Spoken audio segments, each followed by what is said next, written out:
Assalamualaikum warahmatullahi wabarakatuh. Selamat siang semuanya. Salam sejahtera untuk kita sekalian. Pada kesempatan ini kita akan membahas untuk materi Pendidikan Pancasila dan Kewarganegaraan kelas 11 TLM di bab 4, yaitu tentang peran Indonesia dalam perdamaian dunia. Tetapi anak-anakku sekalian, sebelum kita memulai pelajaran kali ini, kita berdoa terlebih dahulu agar apa yang kita cita-citakan bisa kita dapatkan. Baik, berdoa menurut agama dan kepercayaan kita masing-masing. Berdoa dimulai.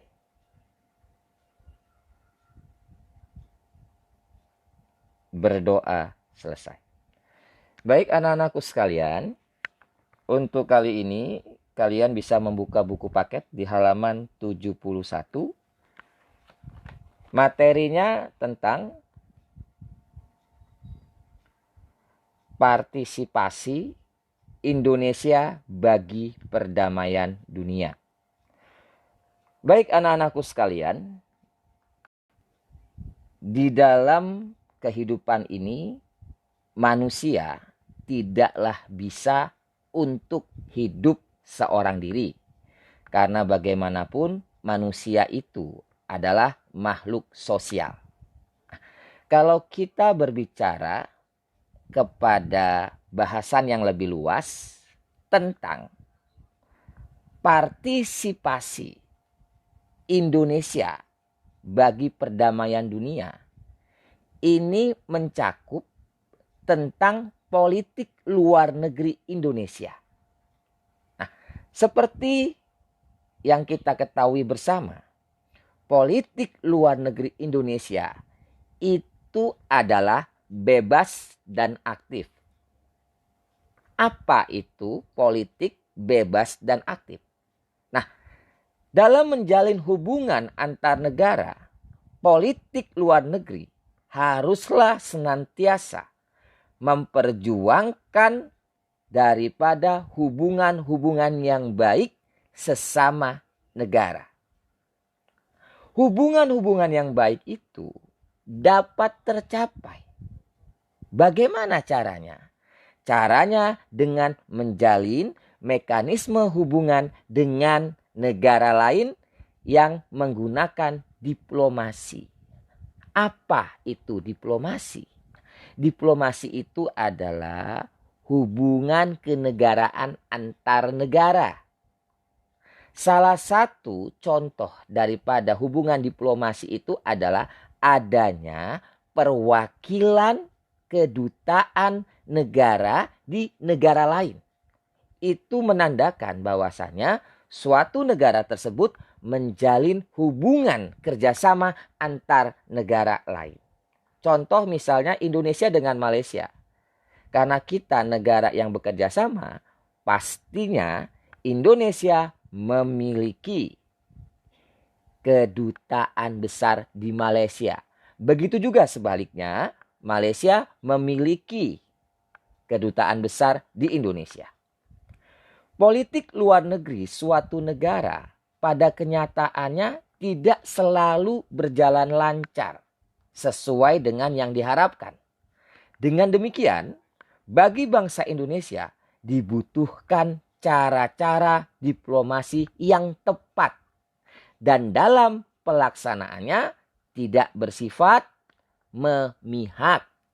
Nah, oleh sebab itu, pengertian politik bebas dan aktif dapat diartikan yang pertama, bebas dalam arti tidak memihak pada kekuatan-kekuatan yang pada dasarnya tidak sesuai dengan kepribadian bangsa Indonesia sebagaimana yang termuat dalam nilai-nilai Pancasila.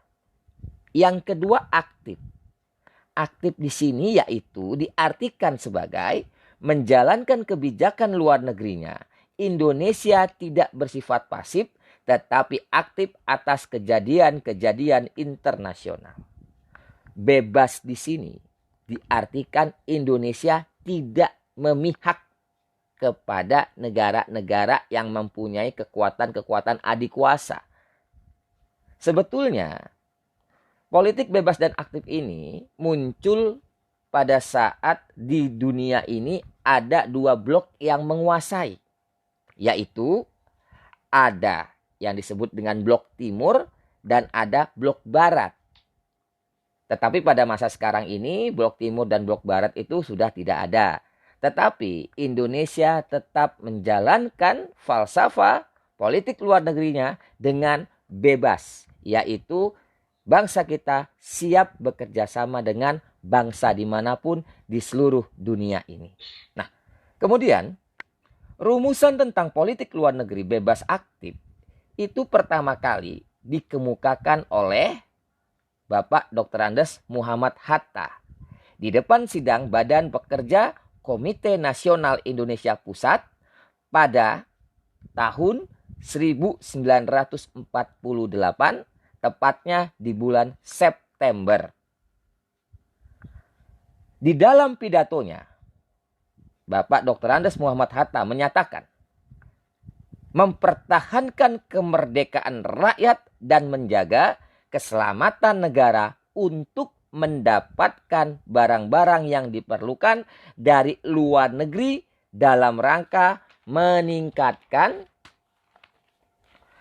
taraf penghidupan rakyat untuk mendapatkan perlengkapan pokok guna membangun kembali apa yang telah hancur atau rusak saat adanya penjajahan. Disitulah oleh sebab itu muncul ide politik luar negeri Indonesia, yaitu bebas dan aktif. Ya, aktif di sini diartikan sebagai ikut serta di dalam menjaga perdamaian dunia. Bagaimana caranya? Caranya Indonesia ikut ke dalam organisasi perdamaian dunia atau biasa disebut dengan PBB, Perserikatan Bangsa-Bangsa, atau bahasa Inggrisnya UNO, United Nations of Organization. Nah, itu salah satu bukti nyata bahwasanya bangsa Indonesia aktif di dalam menjaga perdamaian dunia.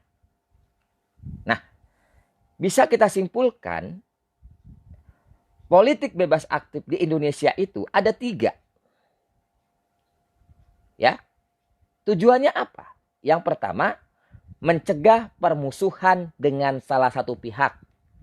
Yang kedua, melindungi diri dari kerugian akibat memihak. Yang ketiga, bersahabat dengan semua bangsa atas dasar saling menghormati. Anak-anakku sekalian, ini adalah 3 tujuan politik bebas aktif yang sampai sekarang diterapkan oleh bangsa Indonesia. Nah, bisa kalian pelajari di sini. Jadi intinya bahwasanya bangsa kita ini adalah bangsa yang cinta akan perdamaian. Oke. Selanjutnya, kita berbicara tentang karakteristik atau ciri khas politik luar negeri Indonesia. Prinsip-prinsip dasar politik luar negeri Indonesia itu sudah dicetuskan sejak awal oleh para pendiri bangsa. Yang pertama, 1, kepercayaan terhadap kemampuan sendiri. Yang kedua, kepercayaan terhadap etika politik internasional. Nah, maksudnya apa? Maksudnya bahwasanya kita bangsa Indonesia harus percaya bahwasanya bangsa kita ini adalah bangsa yang besar dan bangsa yang bisa mandiri. Kenapa kita harus optimis? Yang pertama, kita berbicara tentang sumber daya alam. Luar biasa. Sumber daya alam yang dimiliki oleh bangsa kita itu tidak tertandingi oleh negara lain. Kita memiliki 5 buah pulau besar di dunia. Itu luar biasa. Nah, yang kurang apa? Yang kurang yaitu sumber daya manusianya. Bukan dari kuantitas, tetapi dari kualitas. Kalau jumlah kita menang, tapi kalau kualitas kita kalah dengan negara-negara lain. Nah, jadi di sini tantangan kita sebagai generasi muda untuk meningkatkan kemampuan diri agar kita bisa mengelola sumber daya alam yang kita miliki ini sehingga menjadi aset nasional. Lalu kepercayaan terhadap etika politik internasional. Nah, kalau kita bicara etika politik internasional, di sini kita berbicara bagaimana caranya kita untuk mempunyai hubungan yang baik dengan negara lain. Yang tidak menyinggung, yang tidak ikut campur urusan negara tersebut apabila tidak diminta. Disitulah etika politik internasional. Jadi tidak ikut campur urusan negara lain tanpa diminta. Selanjutnya, di dalam pelaksanaan politik luar negeri Indonesia, itu ada 2 unsur. Yang pertama, dasar ideologi. Yang kedua, dasar negara. Ini yang terkadang sampai sekarang kita masih susah membedakan. Apa itu dasar ideologi, apa itu dasar negara.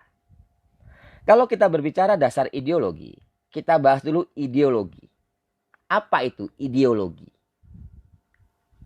Ideologi itu adalah suatu dasar pemikiran dari suatu bangsa untuk membentuk bangsanya mau dibawa kemana.